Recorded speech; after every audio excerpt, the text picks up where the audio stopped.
News. ముందుగా headlines చూద్దాం.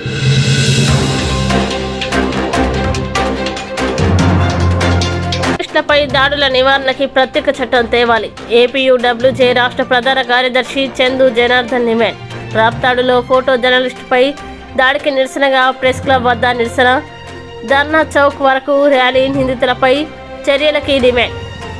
జర్నలిస్టులపై దాడుల్ని అరికట్టేందుకు కేంద్ర రాష్ట్ర ప్రభుత్వాలు ప్రత్యేక చట్టాలు తీసుకుని రావాలని ఏపీయూడబ్ల్యూజే రాష్ట్ర ప్రధాన కార్యదర్శి చందు జనార్దన్ డిమాండ్ చేశారు. సోమవారం ఉదయం గాంధీనగర్లోని ప్రెస్ క్లబ్ వద్ద విజయవాడ యూనిట్ ఆధ్వర్యాన రాప్తాడులో ఫోటో జర్నలిస్టుపై జరిగిన దాడిని ఖండిస్తూ నిరసన ప్రదర్శన జరిగింది. ఈ సందర్భంగా ఏపీయూడబ్ల్యూజే రాష్ట్ర ప్రధాన కార్యదర్శి చందు జనార్దన్ మాట్లాడుతూ జర్నలిస్టులపై దాడులు చేసే విధానాన్ని మాఫియా ముఠాలు ప్రజాప్రతినిధులు వదులుకోవాలని డిమాండ్ చేశారు.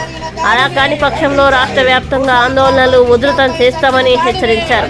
రాప్తాడు ఘటనపై డీజీపీ నిందితుల్ని తక్షణమే అరెస్టు చేసే విధంగా తగు చర్యలు తీసుకోవాలని ఆయన డిమాండ్ చేశారు.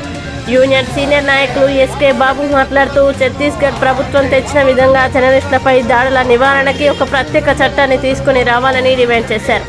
ఆంధ్రప్రదేశ్లో ప్రజాస్వామ్య ప్రభుత్వం ఉందా లేక నియంత ప్రభుత్వం సాగుతోందా అని ఆయన ప్రశ్నించారు. ఈ నిరసన కార్యక్రమంలో యూనియన్ అర్బన్ అధ్యక్షుడు చావా రవి, ప్రెస్ క్లబ్ అధ్యక్ష కార్యదర్శులు కంచల జయరాజ్, దాసరి నాగరాజు, సామ్నా రాష్ట్ర ప్రధాన కార్యదర్శి CH Ramanareddy, photo journalist association రాష్ట్ర నేతలు విజయ్ భాస్కర్, నారాయణ, సాంబశివరావు, ఏపీయూడబ్ల్యూజే రాష్ట్ర కౌన్సిల్ సభ్యులు దారం వెంకటేశ్వరరావు, సామ్నా నగర అధ్యక్ష కార్యదర్శులు MV Subbarao, S Gangaraju, Andhrajyothy bureau ప్రతినిధులు రామారావు, మృత్యుంజయ కుమార్, ఉదయ భాస్కర్, పూర్ణ, హైదరాబాద్కి చెందిన సీనియర్ జర్నలిస్టు పివి రమణారావు మరియు ఆదాం న్యూస్ ఛానల్ చైర్మన్ తదితరులు పాల్గొన్నారు. చూస్తూనే ఉండండి, ఆదాం న్యూస్ నిజాన్ని నిర్భయంగా చూపిస్తుంది.